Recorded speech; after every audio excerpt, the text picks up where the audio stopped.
Vision লৈ পেলাই কাম কৰিব। আমাৰ অঞ্চলটো বহুত পিছ পৰি আছে। ভাৰতবৰ্ষৰ তুলনাতো আমি বহুত পিছ পৰি আছোঁ আৰু বিশ্বৰ তুলনাতো আমি বহুত পিছ পৰি আছোঁ। আমাক 11,000 ক্লাছৰুম লাগে বড়োলেণ্ডত। যোৱা চৰকাৰখনে একো কাম নকৰিলে। স্কুলবিলাক 30 বছৰ 40 বছৰ আগত মানে যিবিলাক স্কুল সংস্থাপন কৰিছিলে সেইবিলাকৰ আজি টিং নাই, এইবিলাকৰ আজি ফ্লোৰ নাই, ডেস্ক বেঞ্চ চব ভাঙি গৈছে। অংগনবাদী চেণ্টাৰ নাই, প্ৰায় 6,000 অংগনবাদী যিটো আমাৰ ক্লাছ কৰি আছে, ভাড়া ঘৰৰ ক্লাছ কৰি আছে। তেনেকুৱা বহুতখিনি সমস্যা আমাৰ মাজত আছে। তো সেই সমস্যাবিলাক কোনে সমাধান কৰিব সেইটোহে প্ৰশ্ন হ'ব আজিৰ তাৰিখত। ইফালে যিবিলাক চাৰেণ্ডাৰ কৰিছে মিলিটেণ্টছবিলাক আজি ৰিহেবিলিটেশ্যন হ'ব লাগে। পুনৰ যাহাতে আমাৰ ল'ৰা ছোৱালীয়ে অস্ত্ৰ নধৰে, যাহাতে সংস্থাপন পায়, ভাল শিক্ষা পায়, ইয়াৰ কথাই ভাবিব লাগে। হাগ্ৰামা ক'ত যাব সেইটো এটা মোৰ কাৰণে মেটাৰ নহয়। তেখেতে চন্দ্ৰত যায়, ক'ৰবাত খোজত যায়, ক'ত থাকে সেইটো তেখেতৰ ওপৰত নিৰ্ভৰ হ'ব। য'তে থাকক হাগ্ৰামা ডাঙৰীয়া ভালে থাকক, সেইটোৱে মই ঈশ্বৰৰ ওচৰত প্ৰাৰ্থনা কৰোঁ। শেষত যি অস্ত্ৰ সম্বৰণ কৰিছে, শেহতীয়াভাৱে মূলসুঁতিলৈ আহিছে, তেওঁলোকক পুনৰ সংস্থাপনৰ কেনেধৰণৰ সম্পূৰ্ণ প্ৰস্তুতি হৈছে। এইবাৰ কোনো ইয়াত দিলে নহ'ব।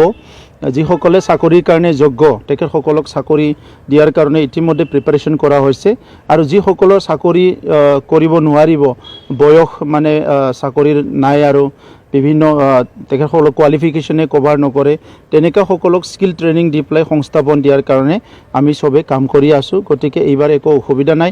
আৰু ইতিমধ্যে সকলো ব্যক্তিকে 4 লাখ কৰি গভৰ্ণমেণ্টৰ যিটো পলিচি আছে গভৰ্ণমেণ্ট অফ ইণ্ডিয়া, সেই হিচাপে চাৰেণ্ডাৰ কৰা সকলক বা আম জমা দিয়া সকলক পইচা দিয়াৰ কাৰণে ব্যৱস্থা কৰা হৈছে। বিগত বৰ্ষৰ যিটো আগৰ সময়ত যিটো আন্দোলন হৈছিলে যে মূলসুঁতিলৈ অহাৰ পিছত তেওঁলোকে সংস্থাপন নাপায়, তেওঁলোকে চলিব নোৱাৰে, সেইটো পৰিৱেশ নহয় মানে এইবাৰ।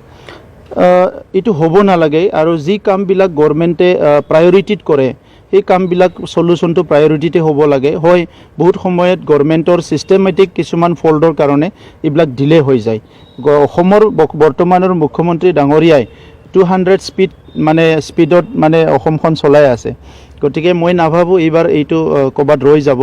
আৰু আমাৰো দায়িত্ব আছে, আমিও তেখেতক এই কথাবিলাক উনুকিয়াই দিব লাগিব। সমাজৰো দায়িত্ব আছে। তো আমি টাইম টু টাইম উনুকিয়াই আছোঁ, সেইকাৰণে সমাধান হ'ব বুলি মই আশা কৰিছোঁ। মিত্ৰজোঁটৰ লগত হাগ্ৰামা আহিব নেকি, এই কথাটো বিভিন্ন সময়ত আলোচনা হৈ আছে। চাওক, হাগ্ৰামা আহা নাহা, হাগ্ৰামা কি কৰিব, সেইটো মোৰ কাৰণে অন্তত আলোচনাৰ বিষয় নহয়। তেখেতে আহিবও পাৰে, নাহিবও পাৰে, কোনোবা ল'বও পাৰে, নল'বও পাৰে।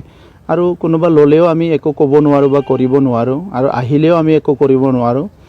মূলতঃ কথা হৈছে কি, আমি কিহৰ কাৰণে ৰাজনীতিত আহিছোঁ, সমাজত আমি কিহৰ কাৰণে আহিছোঁ। আজি সমাজৰ কাম কৰিব আহিছে যদি সমাজৰ কাম কৰিব লাগিব। যদি আমি ৰাজনৈতিকভাৱে সমাজক সেৱা কৰিব বিচাৰিছোঁ, এটা নীতি আদৰ্শৰ মাজেৰে আমি কৰিব লাগিব। নহ'লে এজন মানুহ ইফালে যোৱা ইফালে অহাটো ডাঙৰ নিউজ হ'ব নালাগে। সেই মানুহবিলাকে আহি পেলাই ৰাজনীতিত কি কাম কৰিছে সমাজৰ কাৰণে, সেইটোহে নিউজ হ'ব লাগে। ময়ো আজি ৰাজনীতিত আহিছোঁ, প্ৰায় 6 মাহ মই BTCত কাউন্সিলত আছোঁ। ৰাজনীতিত জইন কৰা প্ৰায় মানে 12 মাহ হ'বলৈ গৈ আছে মোৰ। তো এইখিনি সময়ত এতিয়া মোৰ ওপৰতো ভিজিলেন্সটো ৰাখিব লাগিব, নজৰটো। এটা প্ৰচেষ্টা আছিল, আমি যোগাযোগ কৰিছিলোঁ BTC প্ৰশাসনৰ লগত যে আমি BTC প্ৰশাসনৰ মানে চিফক লগ পাব বিচাৰোঁ এবাৰ। এইটো এটা মোৰ এটা ধাৰণা, ব্যক্তিগত ধাৰণা বুলিয়ে কৈছোঁ এইখিনি সময়ত, যে ইমানখিনি বড়ো ল'ৰা ছোৱালী আমাৰ এই বিশ্ববিদ্যালয়ত পঢ়িবলৈ আহে, কিন্তু বড়ো এটা ছাবজেক্টটো এটা 15টা মূল ভাৰতীয় ভাষাৰ ভিতৰত এটা, তাৰ শিক্ষাদানৰ কোনো ব্যৱস্থা নাই ইয়াতে। মই সেইটো যিহেতু নতুন শিক্ষানীতিটো মাতৃভাষাত শিক্ষাদান বা মাতৃভাষাৰ নলেজৰ ওপৰত গুৰুত্ব দিছে, বড়ো ভাষাত শিক্ষা হোৱাটো মই বিচাৰোঁ। এইটো এটা প্ৰপ'জেল মই তেখেতক দিব খুজিছিলোঁ, সেই সংক্ৰান্ততে যোগাযোগ কৰিছিলোঁ আমি। আচলতে তেখেত আহি নিশ্চিত আমাক এটা আশ্বাস দিছে যে আপোনালোকে প্ৰপ'জেল দিয়ক, প্ৰপ'জেল দিলে আমি তেওঁ পোষ্ট দিব নোৱাৰিব, এইটো পোষ্ট দিয়া কামটো অসম চৰকাৰৰ হায়াৰ এডুকেশ্যন ডিপাৰ্টমেণ্টে। কিন্তু বস্তুটো আৰম্ভ কৰাত আমাক যিটো ইনিচিয়েল ছাপোৰ্ট এইটো দিব হয়তো পাৰিব, মানে বড়ো ভাষাটো হ'ব বুলি আশা কৰিব পাৰি। এই বছৰতে হ'ব পাৰিব। এইবাৰ যিটো হ'ব মই ভাবোঁ আমি হয়তো আমাৰ এডমিশ্যনৰ হেৰিত এইবাৰ ব্ৰচিউৰত এইটো ইনক্লুড কৰি দিম। মানে এইটো এটা মেজৰ থকা এনেকুৱা নহয়, মই তেখেতৰ লগত ফাৰ্ষ্ট কোৰ্চ হিচাপে হ'ব।